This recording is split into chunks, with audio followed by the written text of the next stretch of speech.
Bienvenue sur France Inter pour la saison 9 d'Affaires sensibles et c'est parti pour une nouvelle année de récits, de découvertes, de ces histoires qui façonnent l'histoire, des sans grades comme des puissants. Aujourd'hui, essentiellement dans Affaires sensibles, les gradés, avec l'affaire Firmin Mahé. Le 13 mai 2005, en Côte d'Ivoire, Firmin Mahé donc, jeune homme de 29 ans, est tué dans un véhicule blindé de l'armée française, étouffé avec un sac poubelle par des militaires français membres de la Force Licorne. Tous reconnaissent leur implication dans ce crime, qu'ils disent commandité par leurs supérieurs hiérarchiques, persuadés que ce Mahé était un criminel, un chef de gang, soupçonné de plusieurs meurtres et viols dans l'ouest de la Côte d'Ivoire. D'ordinaire, une affaire pareille n'aurait jamais été portée à la connaissance du public, ni devant la justice. En tout cas, pas la justice civile. Mais là, et pour la première fois en France, c'est un tribunal de droit commun et non un tribunal militaire qui va juger ces hommes, l'armée, sa hiérarchie, son système d'obéissance. Un tribunal qui va devoir apporter des réponses à des questions peut-être aussi vieilles que la justice elle-même. La fin justifie-t-elle les moyens? L'illégal peut-il être légitime? Nos invités aujourd'hui, Éric Morin, avocat dans de nombreux dossiers impliquant des militaires. Il a défendu l'un des accusés dans l'affaire Mahé. Et Bénédicte Chéron, chercheuse, spécialiste des questions militaires. Elle enseigne l'histoire contemporaine à l'école de guerre et à l'Institut catholique de Paris. Elle a notamment publié Le soldat méconnu, les Français et leurs armées en 2018 chez Armand Collat. Affaires sensibles, une émission de France Inter, diffusée en direct. Récit documentaire Juliette Proutot, coordination Franck Cognard, réalisation Frédéric Milano.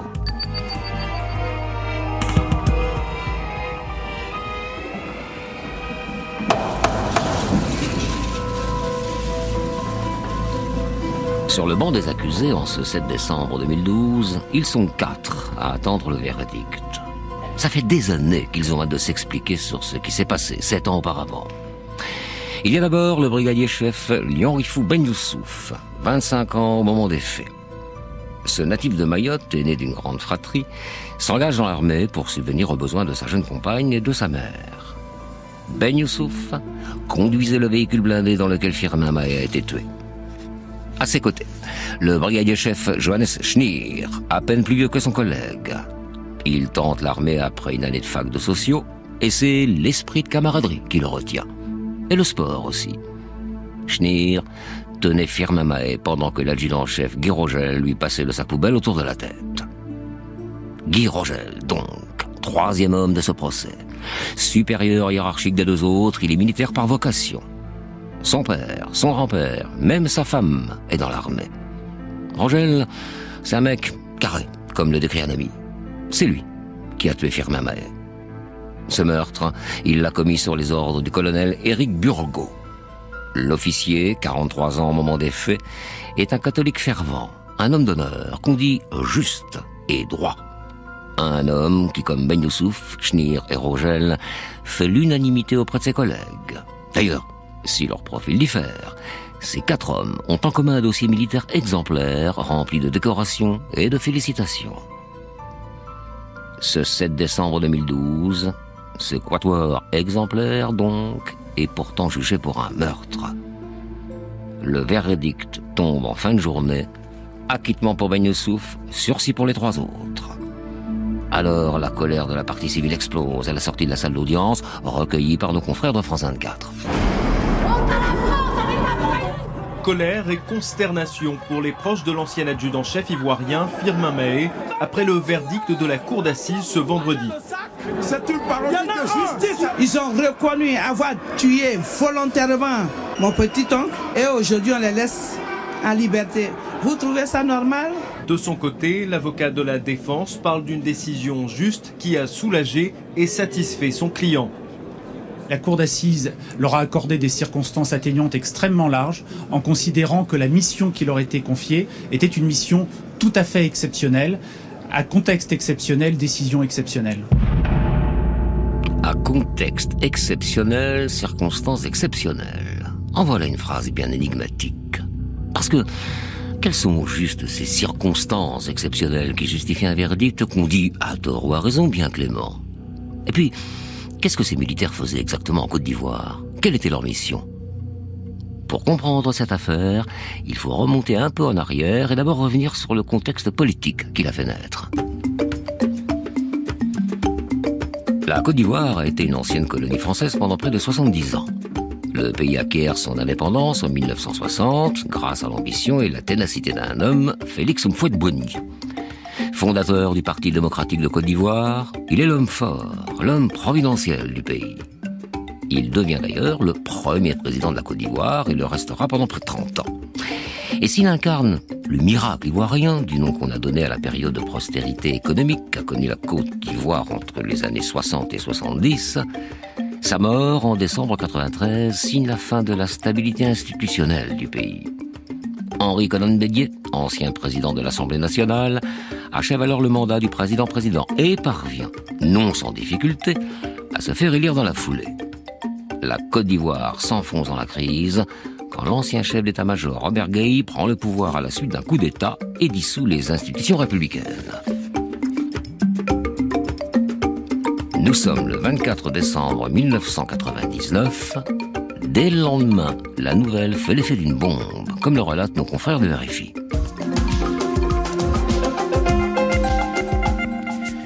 Vous écoutez Radio France Internationale, Afrique Matin, c'est la 3e édition. Ce journal est essentiellement consacré à la situation en Côte d'Ivoire. Le pays se réveille ce matin dirigé par une junte militaire. Même dans les pays habitués aux coups de force, on n'en revient pas. Exemple à Kinshasa hier soir, la télévision nationale a même ouvert son journal sur les événements de Côte d'Ivoire. C'est dire combien l'onde de choc est importante. Le général Robert Gueye, ancien chef d'état-major de 60 ans, a révoqué hier toutes les institutions de la République. Le président Henri Konan Bédié est destitué. Il serait en fuite à l'heure qu'il est et sur le point d'être évacué. Après des semaines de contestation, une nouvelle constitution est adoptée par référendum et de nouvelles élections sont organisées. Nous sommes en juillet 2000 et c'est Laurent Gbagbo qui fait figure de principal opposant à Robert Gueye. Gbagbo est une figure très importante du paysage politique ivoirien. D'origine modeste, étudiant syndicaliste actif, le fondateur du Front populaire ivoirien s'est révélé lors de gigantesques manifestations estudiantines de février 82 à Abidjan. Et alors qu'il fait figure de favori au moment des élections de juillet 2000, c'est bien Robert Gueye, le Père Noël en tri, comme on le surnomme, qui proclame sa victoire le 22 octobre 2000. Une partie de la population est furieuse. Avec les suspicions de fraude, la tension est à son comble. Des manifestations sont organisées dans tout le pays. La commission électorale finit, après des semaines de heurts, par reconnaître la victoire de Laurent Gbagbo. Et alors que quelques mois plus tard, un forum de réconciliation nationale tente d'apaiser la situation, une nouvelle tentative de coup d'État éclate à Abidjan et dégénère en soulèvement armé. Le général Gueye tué, comme des dizaines d'autres responsables politiques. Le pays est alors divisé en deux, le sud reste loyaliste à Gbagbo et le nord tombe entre les mains des rebelles.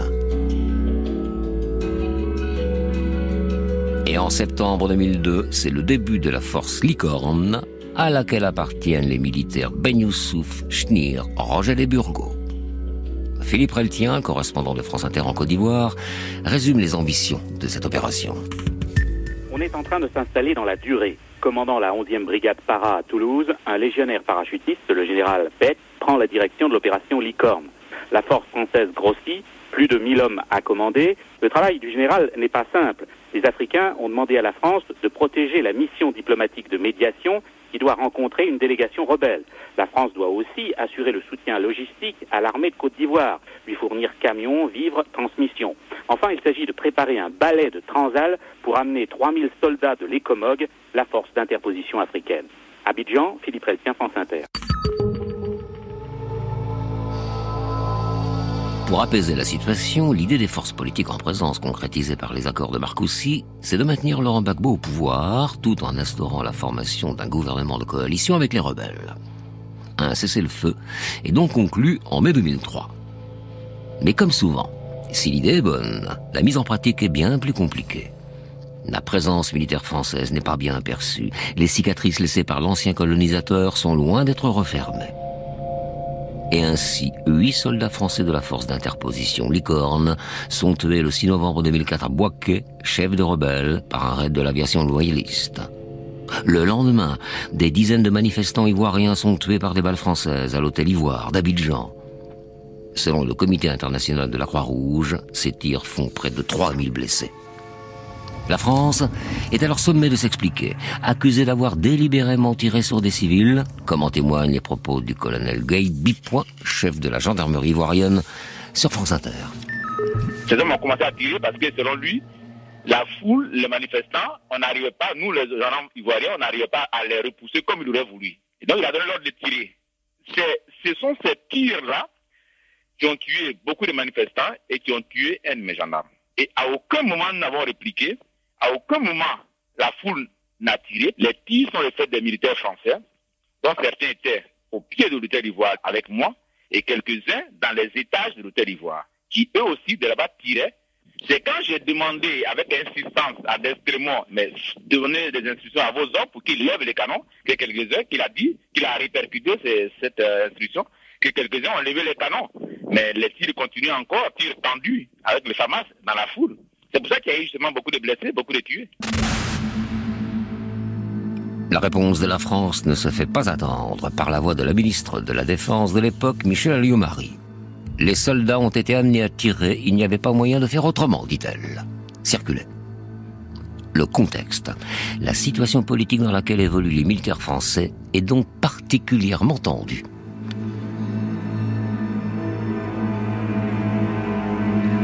En mai 2005, Liane Rifou Ben Youssouf, Johannes Schneer, Guy Rogel et Éric Burgot font partie des militaires présents dans la zone de confiance, la zone tampon, qui sépare les combattants des forces rebelles au nord et les troupes gouvernementales au sud. Et c'est cette petite zone géographique, cette zone politique, qui constitue le théâtre de notre drame. La mission de Ben Youssouf, Schneer, Rogel et leurs collègues, c'est de constituer une présence, une force d'appui au cas où des belligérants tenteraient de rompre le cessez-le-feu. Mais si la communication avec les soldats, loyalistes ou rebelles, est plutôt opérationnelle, des gangs de civils se forment dans et autour de la zone de confiance. De nombreuses exactions sont commises, rackets, vols, et puis, plus grave encore, agressions, viols. Or, il n'y a plus aucune police, aucun système de service public garantissant la sécurité des Ivoiriens. Guy Rogel se souvient d'ailleurs de sa surprise, sa stupeur même, en réalisant progressivement la réalité de sa mission. Voici une partie de son témoignage, reconstitué d'après les minutes du procès. Notre secteur en Côte d'Ivoire, c'était là où se passaient toutes les saloperies. Les forces françaises en Côte d'Ivoire, eux, ce n'était pas le même rythme que nous.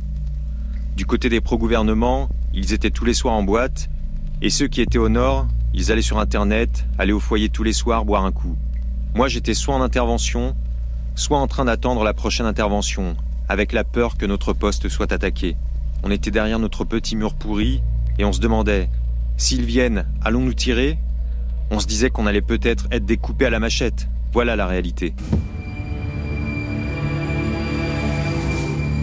C'est là qu'intervient Firmin Mahé. Selon les militaires et certaines parties de la population locale, il est le chef de bande du gang le plus redouté. Certains parlent même du pire criminel de la côte ouest du pays. Régulièrement arrêté et remis aux forces onusiennes, Mahé finit toujours par être relâché.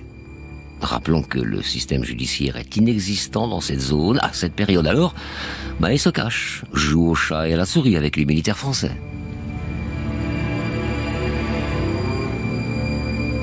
Mais en ce 13 mai 2005, il est aperçu par un indique de la force Licorne. Il est accompagné par sa femme et un jeune homme.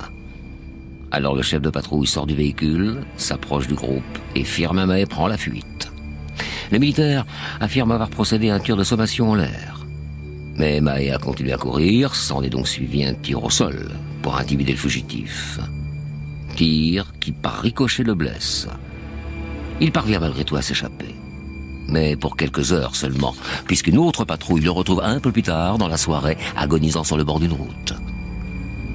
Le colonel Éric Burgot, qui commande le bataillon dans la région, donne l'ordre de remonter le blessé au poste de contrôle de Bengolo, situé à une quinzaine de kilomètres de là, pour que lui soient donnés les premiers soins, avant d'être évacué vers la ville de Man, un peu plus loin. Et c'est l'adjudant-chef Rogel, présent à ce poste de contrôle, qui reçoit l'appel du colonel, le prévenant que Mahé va lui être amené. Bien. Mais l'officier supérieur lui ordonne de tuer Firmin Mahé durant l'évacuation vers Man. Ce que confirme Guy Rogel dans une interview donnée avant son procès au Dauphiné libéré. On m'a appelé au téléphone. Vous vous doutez bien qu'on ne pouvait pas m'envoyer l'ordre par la radio. C'était un ordre illégal.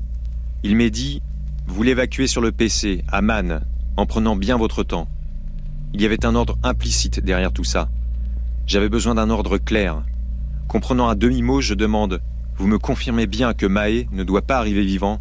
Je suis un soldat. Il fallait que je sois sûr de ce que j'avais compris. » Il me répond « Oui, vous m'avez très bien compris. » Et ça s'arrête là. À ce moment précis, Guy Rogel ne sait pas comment il va exécuter l'ordre qui vient de lui être donné. Mais un soldat ne doute pas. Il obéit. Rogel désigne donc 2 autres militaires pour l'accompagner. Ce seront Ben Youssouf pour conduire le véhicule et Chenir pour seconder l'adjudant. Ça aurait pu n'importe qui, c'est tombé sur eux. Ils ne connaissent pas encore la réalité de la mission qui vient de leur être assignée. Selon les militaires, Firmin Mahé est inconscient quand il est placé dans le véhicule blindé de Ben Youssouf. Le convoi se met en route. La version du meurtre donnée par les 3 militaires est la même. L'adjudant-chef Rogel la raconte, toujours au Dauphiné libéré. On part doucement, respectant les consignes données. C'était la confusion dans ma tête. Je ne savais absolument pas quoi faire. Après, ça va assez vite. À un moment donné, je vois derrière le poste du pilote ce sac plastique, un sac poubelle.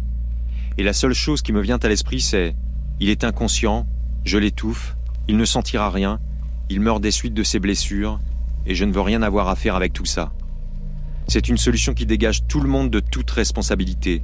C'est moche, je ne me suis pas engagé pour ça, mais ça permet de régler le problème. Sur ordre d'Éric Burgot, Guy Rogel, assisté de Ben Youssouf et Chenir, vient donc de régler le problème, Firmin Mahé. Et l'armée française se fait désormais justice elle-même.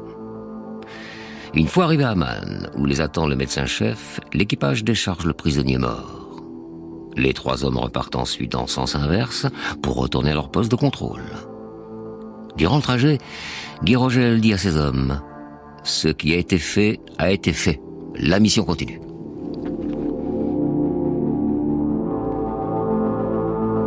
Si cet événement marque, traumatise peut-être même ces hommes, la mission des militaires qu'ils sont reprend son cours. La décision de garder le silence sur cette affaire est prise le soir même du meurtre. Ainsi, pendant des mois, ni Ben Youssouf, ni Chenir, ni Rogel, ni Burgot ne sont inquiétés par leur hiérarchie, pourtant immédiatement mis au courant.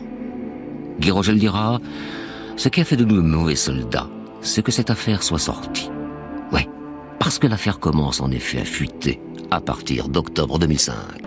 D'ordinaire, quand ce type d'affaire éclate, c'est sous la pression des proches de la victime, de la famille. D'ordinaire, quand un crime est étouffé, ce sont elles qui poussent pour obtenir la justice, ou au moins la vérité. Mais cette affaire, justement, n'est pas ordinaire. Car si toute la hiérarchie de l'adjudant-chef Rogel choisit le silence, la fameuse grande muette, le meurtre de Firmin Mahé crée un vrai traumatisme dans l'unité d'armée. Oui, certains soldats sont particulièrement choqués par la mort de l'Ivoirien et le silence qu'on leur impose. Alors ils parlent. Et au fil des jours, des semaines et des mois, les langues se délient, jusqu'à atteindre les oreilles de l'état-major, puis de la ministre de la Défense de l'époque. Une enquête interne est donc initiée au sein de l'armée. Mais si elle mène évidemment jusqu'à Ben Youssouf, Chenir, Rogel et Burgot, elle s'intéresse aussi à un 5e homme, situé celui-là tout en haut de la hiérarchie militaire française, le général 4 étoiles Henri Poncet, l'ancien commandant de la force Licorne en Côte d'Ivoire. Le 18 octobre 2005, l'annonce fait la une du journal de 7 heures de France Inter. France Inter. Parfois, la grande muette sort de son silence quand elle y est obligée. Pas facile de passer sous silence justement la suspension d'un haut gradé. Hier, un général 4 étoiles, Henri Poncet, a été démis de ses fonctions. C'est très rare. L'ancien commandant de l'opération Licorne est soupçonné d'avoir caché la mort d'un Ivoirien pendant une arrestation, Emmanuel Leclerc. Un haut responsable au ministère de la Défense laissait entendre hier soir que le dossier serait déjà bien chargé pour l'ancien patron de l'opération Licorne à Abidjan. Pour ceux que l'on appelle les patriotes à Abidjan, Henri Poncet n'est autre que celui qui a fait la guerre à la Côte d'Ivoire, qui a donné l'ordre d'ouvrir le feu sur des civils en novembre dernier. Une enquête judiciaire va être ouverte dans les prochains jours. C'est la nouvelle de l'implication de cette figure importante de l'armée française qui va intéresser les médias et le public à la mort du jeune Ivoirien. Parce que un tel degré d'implication d'une personnalité aussi haut placée dans une affaire aussi grave, c'est presque du jamais vu. Et c'est à partir de ce moment-là que la mort de Firmin Mahé devient l'affaire Mahé. Si le général Poncet est inquiété par l'enquête interne, c'est parce qu'il a été directement mis en cause par l'autre haut gradé de ce dossier, lui aussi suspendu, le colonel Éric Burgot, qui explique que s'il a commandé à Guérogel de tuer Mahé, c'est qu'il avait lui-même reçu implicitement cet ordre de son supérieur direct, Henri Poncet en personne. Roulez doucement, vous m'avez compris. Voilà ce que Poncet aurait dit à Burgot après avoir été mis au courant de la capture de Firmin Mahé.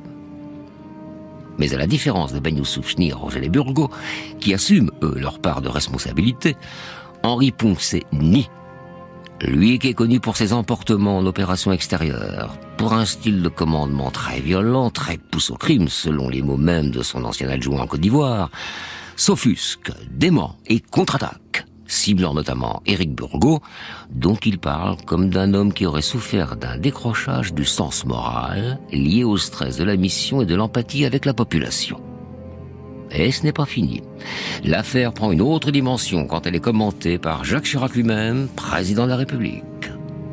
À l'occasion de la présentation de ses vœux aux armées, il parle d'une faute. Une faute grave, c'est vrai, commise en République de Côte d'Ivoire. Elle vous a, cette faute, durement rappelé que rien n'est tout à fait acquis. Cet acte, condamnable, a été rendu public à l'initiative de votre hiérarchie. C'est un acte qui ne saurait en rien ternir la réputation des armées françaises. Il doit néanmoins vous inciter à réfléchir toujours davantage, et je sais que vous le faites, au sens profond du métier des armes. Les Françaises et les Français attendent de vous un comportement irréprochable, fait de droiture, d'honnêteté et de respect d'autrui, comme vous le prescrit d'ailleurs le Code du soldat. L'intervention de Jacques Chirac donne une idée de la dimension de ce dossier. Car il ne s'agit pas d'une petite bavure commise par des trublions excités de la gâchette à 10 000 km de Paris, non. Le meurtre de Firmin Mahé questionne la place, le rôle de l'armée française dans ses opérations extérieures, la légitimité et la légalité de ses actions. Mais l'affaire interroge aussi la possibilité pour des soldats de refuser d'exécuter un ordre. Car c'est à eux, en définitive, celles et ceux qui sont sur le terrain, qu'on demande de déterminer, d'évaluer si un ordre est légal ou non. C'est sur eux que retombe la responsabilité de mettre ou non en œuvre les ordres qu'ils reçoivent, et qui ne sont que les conséquences de décisions politiques prises 25 échelons au-dessus d'eux. Ces hommes, ces femmes, conditionnés, dressés pour une obéissance hiérarchique aveugle, seront bien souvent les seuls à devoir s'expliquer devant la justice.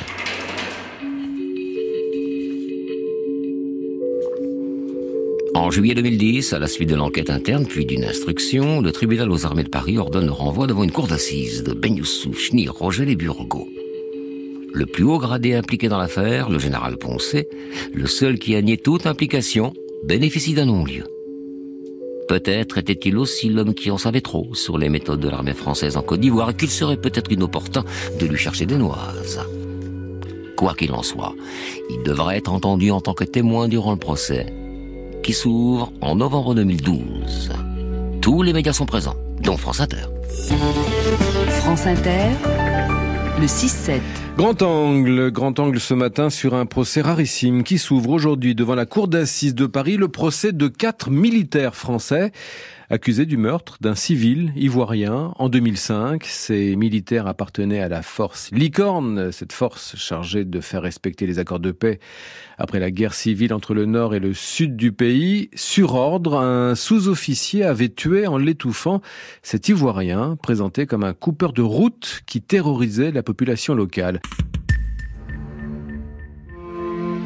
Oui, c'est la première fois dans l'histoire judiciaire que des militaires français sont jugés par une cour d'assises de droit commun.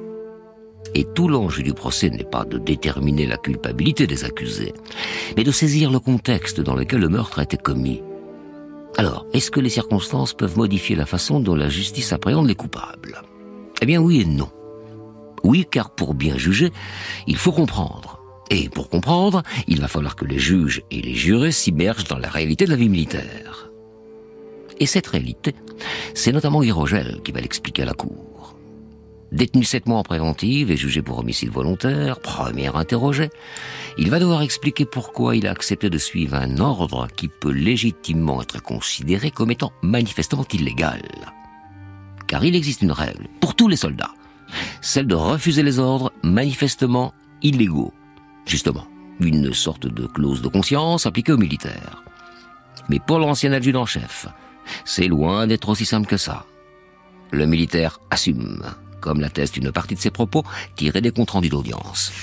Je savais que ce qu'on allait faire, ce n'était pas bien. Je ne me suis pas engagé pour ça. Je suis un soldat. Quand c'est oui, c'est oui.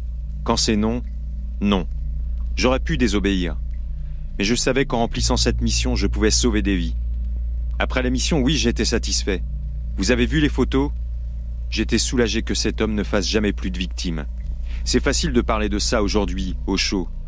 Ce n'est pas dans ce contexte que ça s'est passé. Moi, dans le monde où j'étais responsable, les femmes rentraient du marché en ayant peur de se faire violer ou couper en rondelles.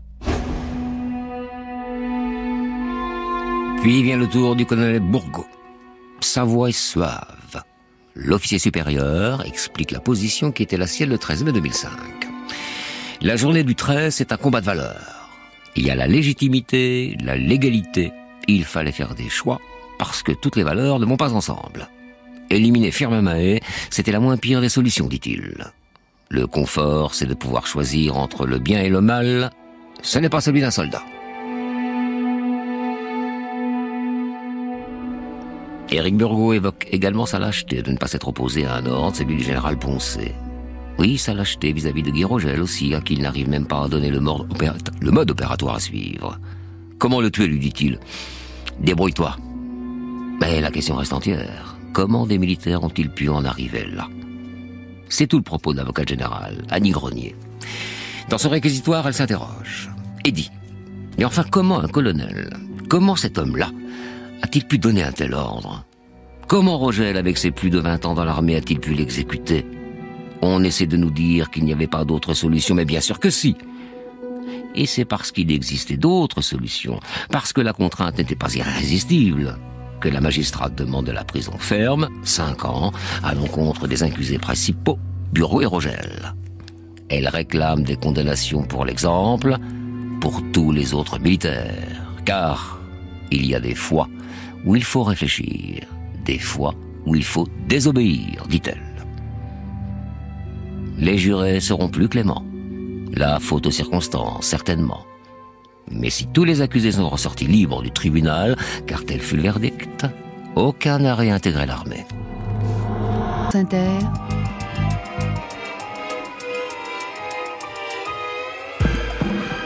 Affaire sensible. Fabrice Drouel. Aujourd'hui, l'affaire Firmin Mahé dont nous allons parler avec nos 2 invités. Bénédicte Chéron, bonjour. Bonjour. Vous êtes chercheuse, spécialiste des questions militaires, vous enseignez l'histoire contemporaine à l'école de guerre et à l'Institut catholique de Paris. Vous avez notamment publié Le soldat méconnu, les Français et leurs armées en 2018. Chez Armand Collin, à vos côtés, Éric Morin, bonjour. Bonjour. Avocat dans de nombreux dossiers impliquant des militaires, vous avez défendu l'un des accusés dans l'affaire Mahé, Ben Youssouf, en l'occurrence. Je commence avec vous, Bénédicte Chéron. En Côte d'Ivoire, se sont enchaînés au début des années 2000 le raid de Bouaké, qui aboutit à la mort de soldats français, les émeutes et les tirs de l'Hôtel-Ivoire, l'affaire Mahé donc. Est-ce que ces années et ces affaires marquent un tournant pour l'armée française et ses opérations à l'extérieur ? Alors oui, évidemment, mais comme tout moment d'opération extérieure qui se caractérise par une crise, par des faits majeurs, par des faits d'ampleur majeure, par des morts, à la fois du côté des Ivoiriens et du côté des militaires français. Et ça, c'est quelque chose finalement d'assez ordinaire que dans ces moments d'acmé, dans les opérations extérieures, eh bien, les armées en tirent des conséquences, en apprennent quelque chose parce que on l'a un peu oublié parce qu'on connaît pas bien les armées de l'intérieur, mais c'est une institution qui ne cesse de pratiquer ce qu'elle appelle le retour d'expérience, le rétex sur ce qu'elle fait, et qui donc tire des conclusions, tire des leçons de tous ces faits majeurs qui surviennent en opération. Donc, et en l'occurrence, ils ont tiré des leçons ? Oui, elle en tire des leçons. Elle en tire des leçons à plusieurs égards, parce que c'est quand même la première opération extérieure, enfin le premier fait majeur qui survient en opération extérieure après la professionnalisation. Alors ça change pas grand-chose sur le plan de la composition des militaires, des armées qui sont en opération extérieure, parce que ça fait déjà bien longtemps qu'il n'y a plus d'appelés en opération extérieure dans les armées françaises. Donc en fait, il n'y a pas un changement majeur en termes de relations humaines au sein des armées. En revanche, pour les armées, eh bien, on est après cette professionnalisation avec une curiosité médiatique qui est aussi un peu différente, parce que c'est plus une armée d'appelés, parce qu'on commence à voir se distendre un peu les relations entre la société civile et les armées, et que donc il faut pouvoir faire comprendre ce que vivent ces militaires professionnels en opération. Et puis le second point majeur, mais on peut y revenir aussi après sur le plan judiciaire, parce que c'est évidemment aussi un des gros pans de l'affaire, c'est que les armées vont se rendre compte qu'il faut communiquer autrement avec ces années ivoiriennes. On est quelques années après une grande réforme structurelle des structures de communication de la défense, qui date de 1998, qui était née elle-même, en fait, de ce qui s'était passé pendant la guerre du Golfe et d'une difficulté claire des armées françaises à communiquer pendant la guerre du Golfe sur cette opération très particulière. Et c'est un peu le baroud d'honneur, le moment, le baptême du feu pour cette communication militaire opérationnelle qui, en fait, est toute neuve, toute fraîche, toute récente, parce que pendant des décennies, en fait, depuis la fin de la guerre d'Algérie, les militaires ont désappris à raconter leur guerre. Alors, qu'est-ce qui a poussé maintenant à faire juger des militaires par un tribunal civil, un tribunal de droit commun? Là aussi, c'est un souci de communication, de transparence. Et on posera la question à Éric. Alors tout à l'heure. là, on est Éric plus Morin. sur une question vraiment d'ordre politique et de réforme en cours sur la justice militaire. Et Éric Morin en parlera mieux que moi. Mais il y a évidemment aussi, du côté des armées, une manière aussi qui progresse, en tout cas qui évolue dans la manière de considérer ces affaires. Oui. On voit bien, vous l'avez raconté d'ailleurs, que ça n'est pas parce que des partis civils sont allés se plaindre que l'affaire est sortie sur le devant de la scène. Ce sont les armées elles-mêmes, au plus haut sommet de la hiérarchie, chef d'état-major des armées, chef d'état-major de l'armée de terre à l'époque, qui décident de sortir l'affaire, qui d'ailleurs explique que finalement, sur le plan médiatique, la casse est relativement limitée. Je dis bien relativement parce que c'est évidemment une affaire qui vient entacher l'image de l'armée française. Mais c'est pire si on nous le cache et qu'on l'apprend après. C'est peut-être ça la démarche aussi. Voilà, en fait, il y a l'idée qu'en fait, il faut sortir soi-même les affaires, ne pas chercher à dissimuler, ce qui d'ailleurs avait déjà été pratiqué dans les années 80 et 90, mais qui là se fait selon des procédures qui se rôdent et qui se professionnalisent. Éric Morin, vous l'avocat, votre regard sur ce transfert de juridiction entre les cours martiales, ça s'appelait comme ça avant, tribunal militaire et puis les cours civils.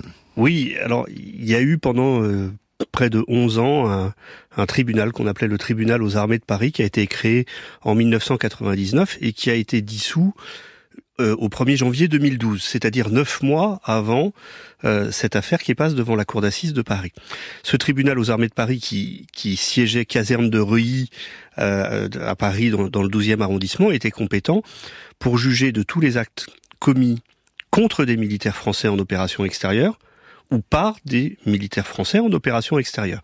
Tout ce qui se passait sur le territoire national était jugé par les juridictions de droit commun. Il y avait cette particularité importante parce que lorsque j'allais dans ce tribunal, j'étais reçu par un juge d'instruction qui était en uniforme et qui avait le rang de colonel. Oui. La procureure était également en uniforme et avait le rang de colonel.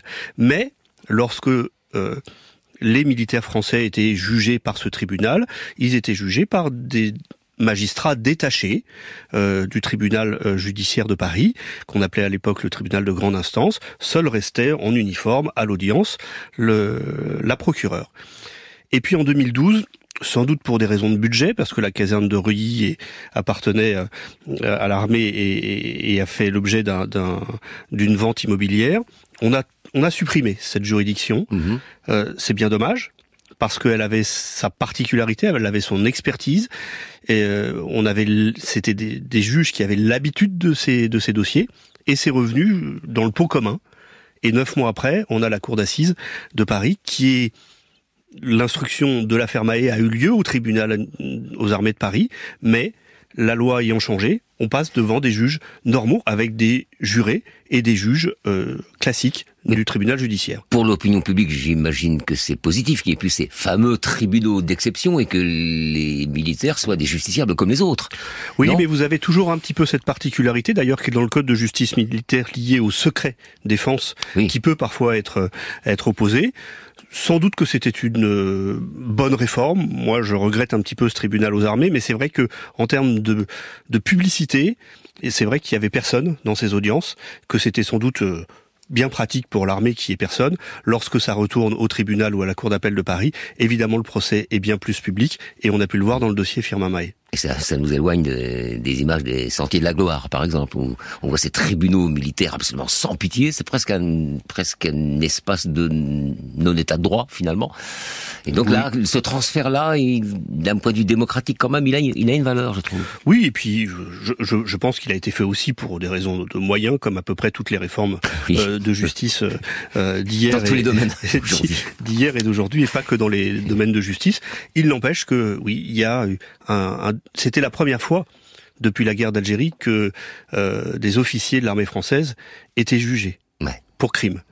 Ça n'était pas rien, et on a eu des débats complets sous la présidence d'un président de cour d'assises, Olivier Laurent, qui est ensuite devenu directeur de l'École nationale de la magistrature et qui a rendu véritablement honneur à la justice en présidant ce dossier. On se retrouve dans 3 minutes, madame et monsieur, après avoir écouté Black Keys, It Ain't Over. France Inter,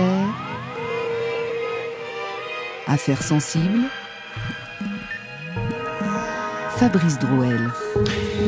Bénédicte Chéron, je vais prendre votre avis sur cette histoire de transfert de justice militaire vers la justice civile. Alors, j'ai pas d'avis tranché. En revanche, vraiment un point d'attention sur le fait que cette réforme, elle survient en 2012, à un moment où, encore une fois, pendant de longues décennies, la vie des militaires français en opération extérieure a été quelque chose d'assez méconnu par les Français, voire de totalement inconnu, parce que ce sont des militaires peu nombreux qui partent en opération extérieure, même si tous ajoutés les uns aux autres, ça finit par faire une masse substantielle. Mais encore une fois, ce sont des opérations qu'on raconte finalement peu, non pas que les journalistes ne fassent pas leur travail, mais il n'y a pas vraiment de communication institutionnelle sur ces opérations. Et c'est vrai que le contexte particulier dans lequel se trouvent ces militaires, la bulle de violence, pour reprendre les mots de mon collègue historien et par ailleurs ancien militaire Michel Goya, dans lesquels il se trouve placé, a évidemment à voir avec cette question de l'interprétation des ordres, de la compréhension de ce qui est demandé, ce qui n'excuse ni ne justifie rien, évidemment, mais qui est indispensable dans des tribunaux civils, et qui pose aussi évidemment la question du coup de la compréhension par la magistrature de ces contextes, qui est un travail évidemment important pour les magistrats, mais toute la société française, en fait, à l'occasion aussi de ce procès, est amenée à mieux comprendre dans quel type de contexte se trouvent des militaires en opération extérieure qui ne sont pas, comme on l'a longtemps raconté, dans une position un peu aseptisée de témoins, rétablisseurs de la paix, mainteneurs de la paix, et qui ne sont pas de simples témoins extérieurs aux rapports de force locaux, mais qui sont bien insérés dans des rapports de force violents. Alors, le cœur de l'affaire, d'un point de vue judiciaire, et Éric Morin, c'est cette fameuse notion d'ordre illégal, et d'ailleurs, très officiellement, c'est d'ordre manifestement illégal. Qu'est-ce qu'un ordre manifestement illégal ? Nul ne le sait. Voilà. Nul ne le sait, et c'est une appréciation au cas par cas, et c'est une appréciation qui est envoyée comme une sorte de patate chaude après l'envoi de l'ordre à celui qui le reçoit. Et lorsque vous avez raconté un petit peu tout l'historique, je ne sais pas ce que c'est que cet ordre. Est-ce que c'était un ordre ? Roulez doucement, vous m'avez compris. Vous m'avez compris, ça appelle, surtout quand on connaît la réputation du général Poncet, ça n'appelle pas obligatoirement de réponse, c'est forcément oui. Et que veut dire rouler doucement, vous m'avez compris ? Est-ce que vous allez rouler tellement doucement et tellement longtemps que vous allez le tuer ? Est-ce que vous allez le tuer parce que je vous ai donné l'ordre de le tuer ? Enfin, vous imaginez. Et d'ailleurs, Monsieur Rogel, il dit, c'était très confus dans ma tête.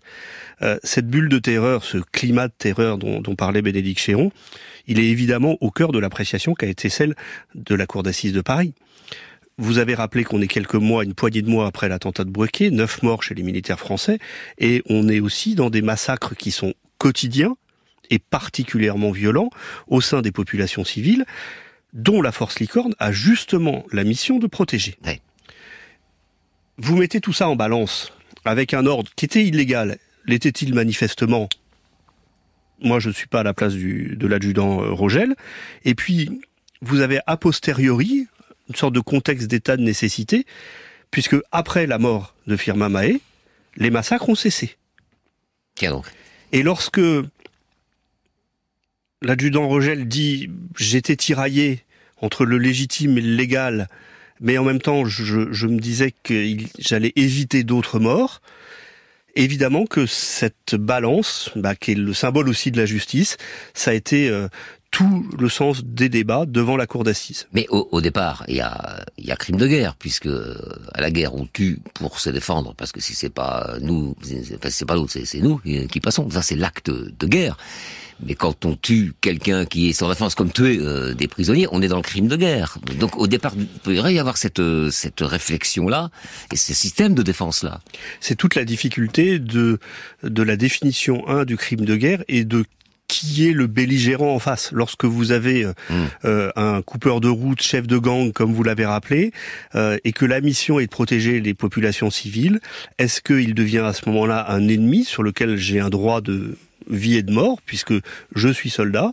On est dans un problème à la fois de conscience, et tout d'un coup, on avait la possibilité d'une application très froide de la loi, hors contexte.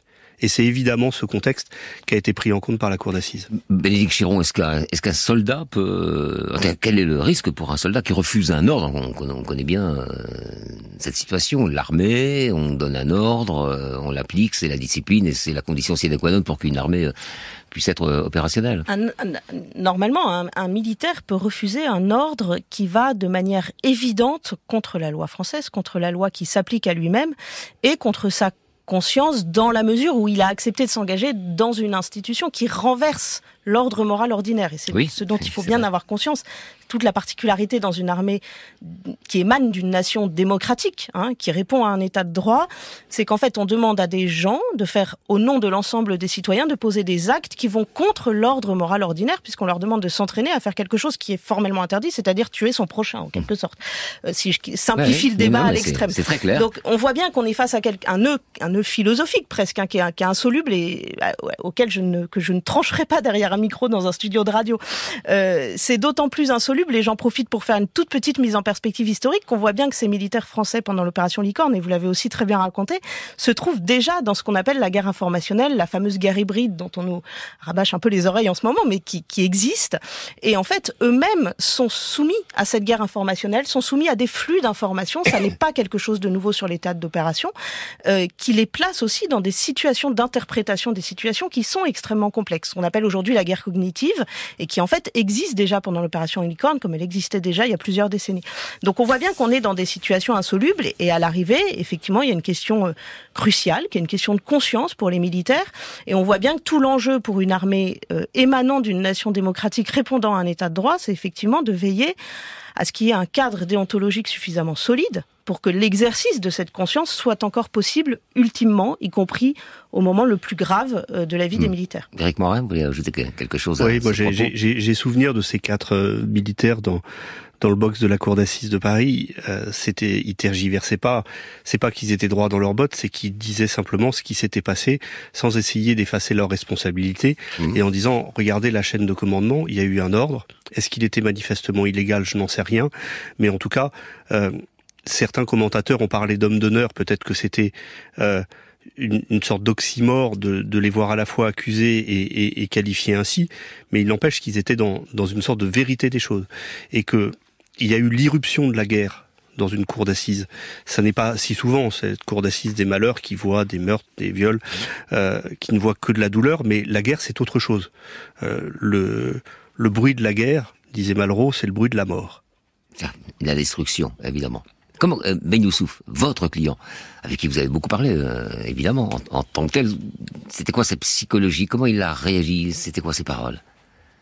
Il est originaire de Mayotte, qui est un département français, et il était très fier d'appartenir à cette armée. Il a été acquitté. Il était le conducteur du véhicule avant blindé, et on a pu démontrer devant la cour d'assises qu'il n'a pas pu avoir conscience non seulement de ce qui se passait à l'arrière d'un véhicule comme ça, qui est extrêmement bruyant et où il y a un bloc moteur qui les empêche. En même temps, à la fin, une fois acquitté, il aurait dû être intégré. Il a voulu l'être, ça lui a été refusé, Ça a ajouté le dégoût à tout ça, et sans doute que cette affaire n'avait pas besoin d'ajouter du dégoût. Est-ce que vous comprenez la réaction du public face au verdict? Ils ne vont pas en prison, ces hommes ont quand même tué un autre homme. Alors non, dans des circonstances particulières, on a passé 20 minutes à les expliquer, mais vous comprenez cette réaction là? Il y a deux choses qui sont étonnantes. D'abord, le procès s'est déroulé dans un calme. Voilà, il n'y a pas eu de manifestation, seulement à l'énoncé du verdict. Et puis, je note que l'avocat général, qui avait réclamé de la prison ferme, n'a pas fait appel de cette décision. Elle aurait pu le faire. Cette affaire s'est terminée ainsi. Très bien, merci Bénédicte Chiron, merci Éric Morin pour les éclairages que vous nous avez apportés sur cette affaire compliquée. Au revoir. C'était Affaire sensible aujourd'hui, l'affaire Firmin Mahé, une émission